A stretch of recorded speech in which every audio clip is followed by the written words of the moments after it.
So in this last part, I'm going to show you how to make your final edits to your scene, your lights, and we render this out. And I'll show you a little bit of post-production Photoshop, and then we will be done with the course. Okay, so before I do anything, I would like to change the color of the back plate just to correspond with the one that is in the thumbnail. Okay, so I'm going to select the back plate and go to my materials menu, material properties down there, and choose the base color. So I'm going to put in my RGB. I've got a hex code for this. Okay, so you can go on Google and look for the hex code, but I'll provide the same hex code in the description. So this one is I think I've already copied it. Let me just try to paste it.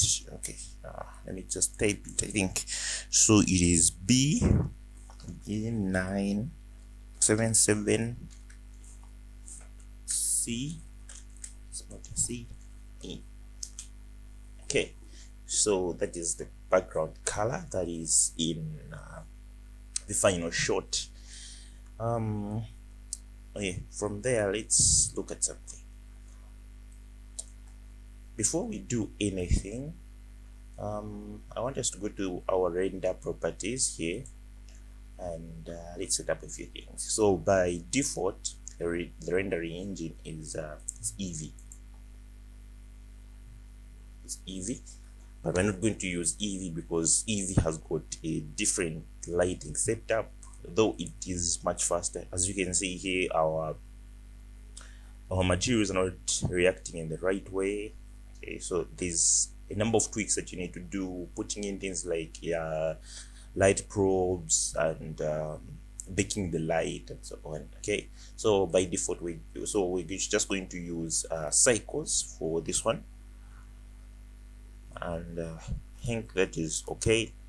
Then the device, by default we have got CPU, and I showed you in the earlier videos that if you want to turn on your GPU, you just come to your edits and go to preferences, then go to your system, and then make sure that your GPU and your CPU is turned on. Okay, and then you can now choose between GPU or CPU compute. So I just chose GPU. This is the sampling part. Okay, we just leave this the way it is, but I'll come to my final render samples here. I think 460 samples are way too many for such a small scene like this one, so we can reduce these samples to like something like 512 should be okay for us to have a clear render. Okay, then for the denoise, I will turn it off for this tutorial so that you can just have a clear plain render.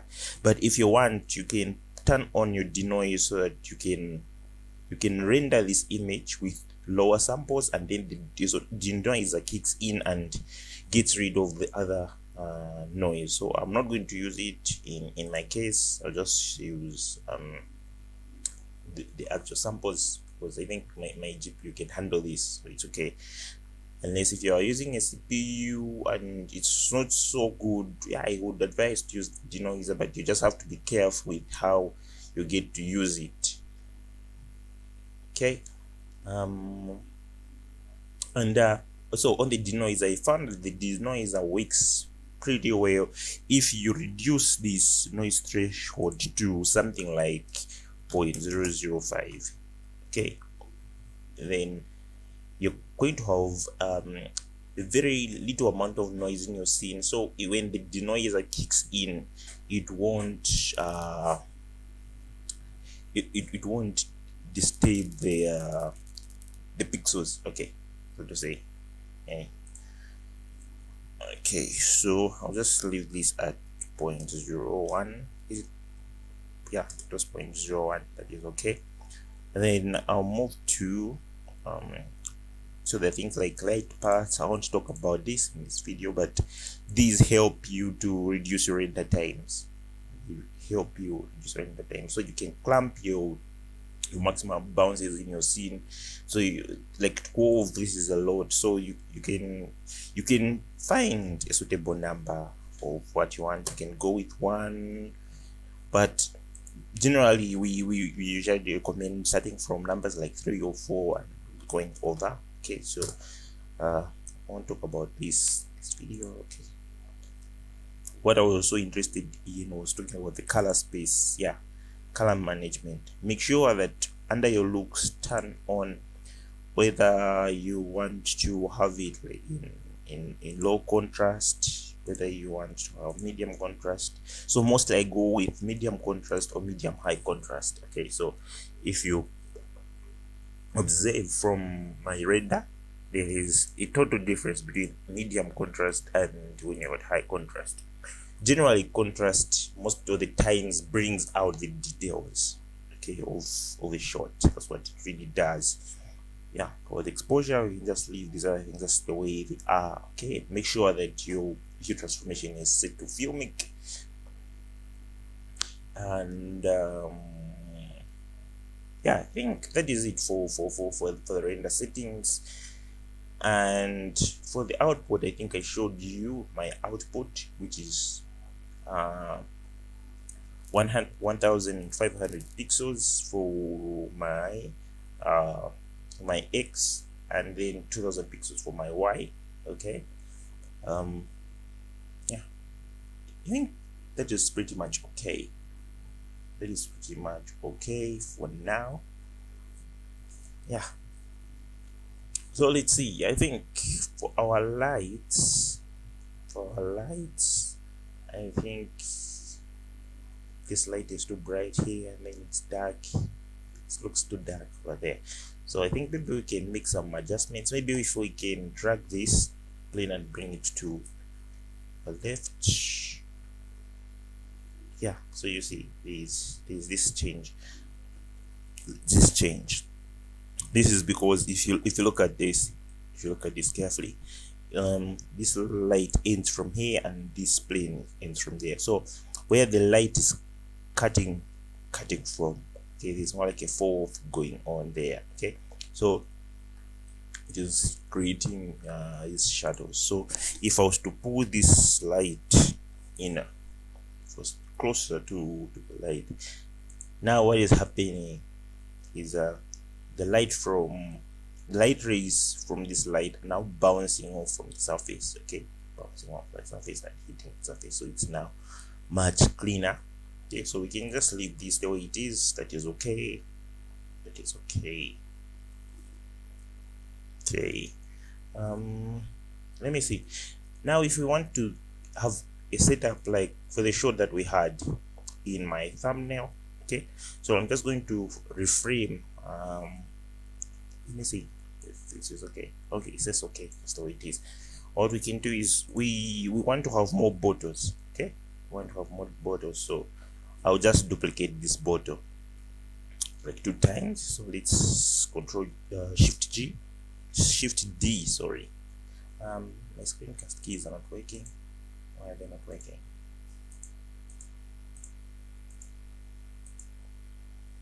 Not sure why they're not working.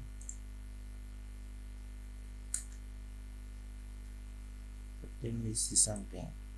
I'm trying to see why they're not working. Okay, yeah, it was gone overboard. It was overboard, so it was on my other side of the screen. Okay, so I was saying I want to duplicate this photo, so let me hit Shift D, and okay, it doesn't select. It only selected the empty, so I'll just cancel that operation and undo, Control Z the keyboard, and I'll just select everything. I think, yeah, just select this, that. Yeah, I think everything is pretty much selected at this point, and I'm going to duplicate this, Control Shift D, and I'll snap this to my Y axis. So just snap it to somewhere like so. somewhere like so. It's okay. And let me do another control shift D, sorry, to duplicate, shift D to duplicate, and then I'll snap it to my Y again. Okay, so that is okay.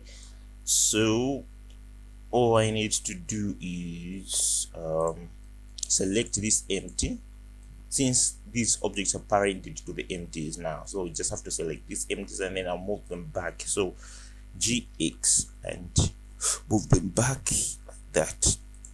So right now in our viewport mode, everything seems to be okay, but on the other side we have got a space and we don't have a space. So this is because of our camera, you know, the position of our camera. So if we go to our top view mode with 7 and let's take it to our wireframe. Let's see, yeah, if we take it to our wireframe, look at, this is our camera, look at the position of our camera. It's more like it's rotated there, and it's rotating in the right position as well. Okay, so I'll bring my camera to this position. I'll take it to the origin and then we'll start editing from there. So I will hit shift S on my keyboard and then object to selection to cursor, selection to cursor, so it goes into the origin. And let me see, let's come to our object properties. Should be object properties. What's this? It's transformation. Should be the transformation.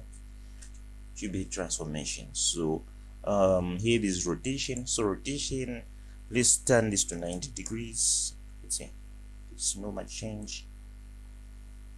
Let's bring this to 0 and let's turn this to 90. Yeah, okay, so 90, 0. Okay, so we are okay for now. And then we're just going to grab it and move it along the x-axis to bring it like so. That is okay. Then let's go to our front view mode and then we'll hit shift hit G and Z to bring it up. It was like in the center, as you can see, it was like in the center, so it wasn't able to capture what was on top. So I'll try to frame it like that. Then I'll push it in so that it can frame the way it is on the thumbnail, like so. That should be okay. And okay, and what else can we do? Okay, I'm just going to pan the camera from here, so I'll hold shift on my keyboard and hold the middle mouse button, and then I'll pan this so that it can frame very well, like that. Yeah, that should be okay. So if you want to create some more artistic compositions, you can come to your camera, then come to safe areas. Yeah, should be the one. Should be safe areas. Is it? Okay, just a moment. I think okay, it's compositions here.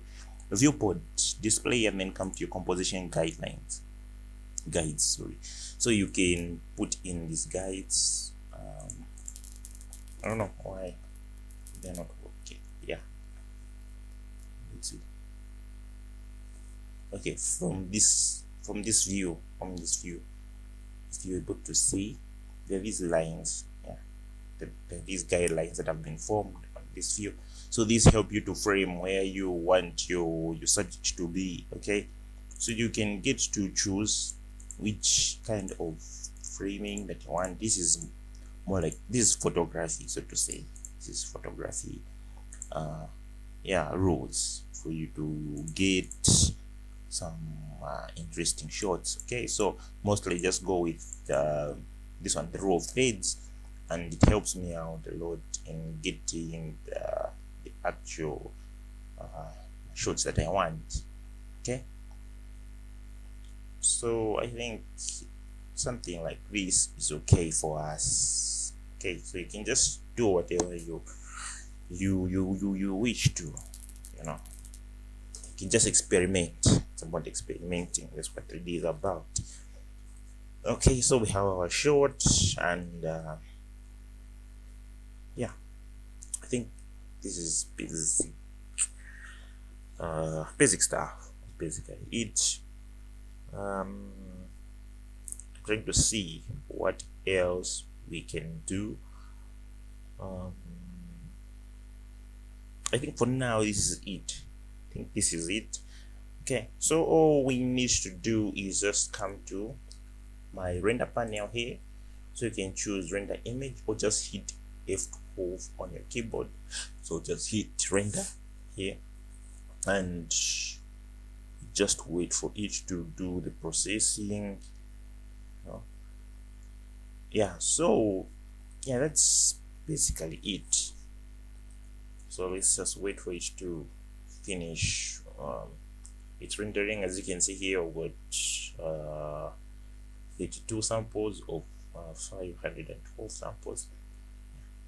So just wait for the sampling thing to finish. I think I even used a lot of samples. I think something like 128 or 256 should be able to get rid. If you look at this image that I've zoomed in, you see there's this noise that is going on here.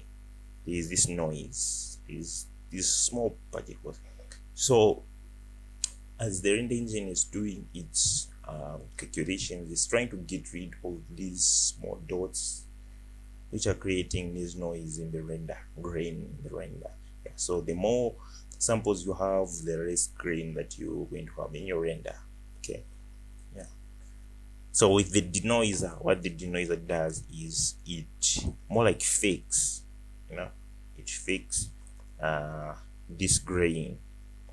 So this is why it is advisable to have very few or little noise for you to use the denoiser, or a lesser noise threshold number. So your grain is just too little, so that when the denoiser kicks in, there won't be so much disruption of the details in your model, because the denoiser times eats up your details and your model will just look flat. Okay,